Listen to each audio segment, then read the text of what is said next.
Warm greetings to all of you. This is Padmashini from Sri SRNM College, Sathu. I'm very happy to share some of my views on children's literature.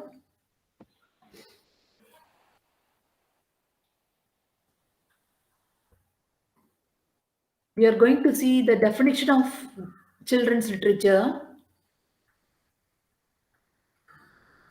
Being the teacher of literature, I'm very much interested to talk about the literature for children because it is defined as the literature created. The literature is created for children, it is read by children, the audience are children, it is written mainly about children.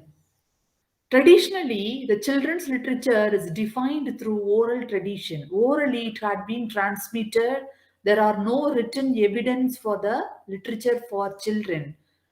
The grandparents taught so many tales. The grandparents taught so many stories, interesting stories to the grandchildren. So it had been considered, it had been treated as oral tradition. Orally, it had been considered as literature before some years. The age old people shared the conventional stories with children before publishing the children's textbooks. Since 15th century, much literary textbooks have been produced focusing much more on moral and religious values. Children stories had been taught by the elder parents with lot of moral and ethical religious values in order to bring out uh, the good citizens. In order to bring out the good citizens in future, these kind of moral literary stories had been told orally to the children by the grandparents. Next, we are going to see the origin of children's literature. Children's literature basically consisted of spoken stories, orally transmitted stories, songs, and poems that is created to educate, instruct, and entertain children. In 18th century, the origination of the concept childhood became popular. Later, in the same time, a separate genre of children's literature began to explore in the literary world with its unique features. The specific literature for children is designed to transfer the cultural values, social attitudes, and other messages which are most essential for all kind of children, for all type of children. In 19th century, few children's fables became noteworthy. There are lot of textbooks for children. Aesop Fables, Jean de La Fontaine is a popular French textbook for children. Charles Perrault's and Tales of Mother Goose are the most important textbook for children.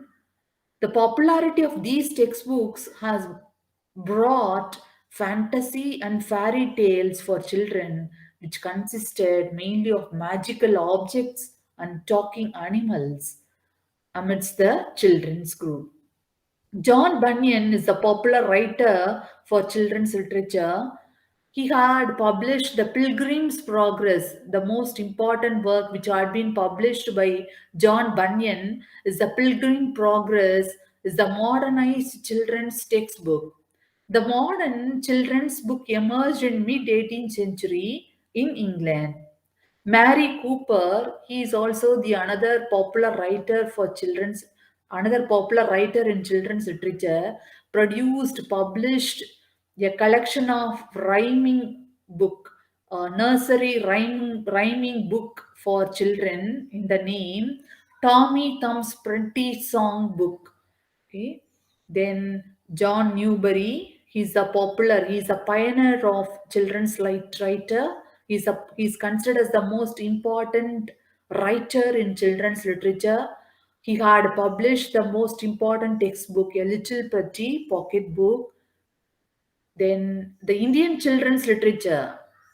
There are a lot of world children's textbooks. Particularly here, we are going to talk about specifically Indian children's literature. How the Indian children's literature vary from world children's literature, that we are going to see. Newbery is the most important writer in children's literature. His most important book is The History of Little Goody Two Shoes. Robinson Crusoe was the most outstanding and modern writer for children in Germany. In India, these textbooks for children became endued with the names such as Ruskin Bond and R.K. Narayan. Ruskin Bond and R.K. Narayan are the two important writers in Indian children's literature. Ruskin Bond has published lot of textbooks for children in Indian children's literature. Before the Indian children's literature devoured with Western influences, that means Indian children's literature had been influenced by German classical fairy tales, that is Russian oral tales, Greek myths. But now the scenario is changed. The children's stories deal with cultural ethos, stereotypes, and social stigmas. Ramayana is a great Indian epic, as we all know. The role of the great Indian epic Ramayana in the Indian children's literature, that we are going to see now. Ramayana played a vital role in shaping and channelizing the Indian children in correct path. And all the Indian children had been culturally taught to learn to read the great Indian epic Ramayana. The book shaped and channelized them in the correct way. The avatar of Rama in the holy text Ramayana helped all the children to grow up well, morally, ethically, with much more. After inculcating so much of value, they started to grow up. They have inspired towards the avatar of Rama in the holy text Ramayana. Rama, he became the role model to all the children when they read the great Indian epic Ramayana. King Dasaratha tried to show, when the King Dasaratha tries to show endless love towards his eldest son Rama in the Ayodhya kingdom, uh, the children were inspired towards the father's unconditional love towards his son Rama. Rama Rama married Sita in the great Indian epic Ramayana. So it had been described in a beautiful way in the text in the great Indian epic Ramayana. King Dasaratha became sick after listening to the words of Kaikeyi. Kaikeyi is the second wife of the king Dasaratha. Rama, he had been, so Kaikeyi is the stepmother of uh, Rama. Rama had been sent to the forest along with his wife Sita, and one of his brothers, Lakshmana, also followed the way of the elder brother Rama. Sita in the forest, she had been abducted by Ravana in the forest, in the thick forest. Ravana, he disguised himself as a hermit. So he was deeply attracted by the beauty of Sita. So she asked his own brother to to disguise himself as golden deer to attract Sita. Sita, she doesn't know the golden deer is a brother of Ravana, but she liked the golden deer. In order to capture the golden deer, she sent Lakshmana into the forest. Lakshmana went to catch the golden deer.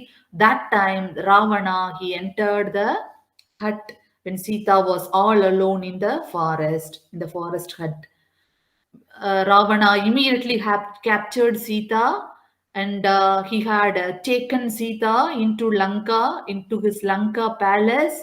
On the way to Sri Lanka, Jadayu, it is a bird. Jadayu started to fight with Ravana to save Sita, and she tried to pass the information to Rama, but unfortunately, the bird Jadayu was killed by Ravana. Sita is forced to enter and live in the palace of Ravana at Lanka. no other way for her. As a woman, she faced many troubles in the entire story of Ramayana. Then Hanuman came to rescue Sita in Ramayana. Rama received so many helps from Sugriva. Sugriva is the leader of Vanaras. Hanuman went to meet Sita in Lanka palace secretly. He took Rama's ring along with him for identification in order to prove his trustworthy and honesty towards Sita. The gods of Asokavana, where Sita had been kept all alone in the Lanka palace of Ravana, the gods of Asokavana was fired was fired because Hanuman's tail had been kept fire by the Vanaras. The fire spread to the entire palace. Rama came to know about the whereabouts of Sita through Hanuman. The war started between Rama and Ravana.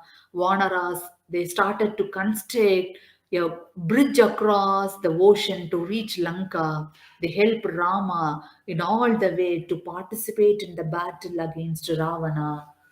Kumbhakarna, he took a main role in the battle of Ravana and Rama.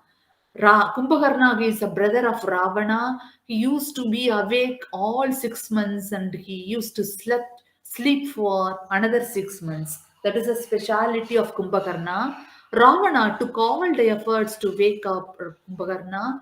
Then he took part, Kumbhakarna later he took part in the battle. At last he was killed by Lakshmana using the magical weapon. Kumbhakarna's demise had brought huge loss to the Ravana's army. Later Ravana was also killed by Rama using the powerful weapon named Brahmastra. Then later Ravana was killed. Rama came to the Ayodhya along with Sita, his wife Sita, brother Lakshmana, and Hanuman. Rama was coronated for the Ayodhya kingdom. People of Ayodhya was happy and prosperous in the ruling period of Rama. The story Hanuman to the rescue brings not only moral values amidst the children, but it also traces out the traditional mythological concepts and under the cultural hegemony of ancient Indian history. So definitely, this story, Hanuman to the rescue, would be a great moral story amidst our Indian children. Thank you.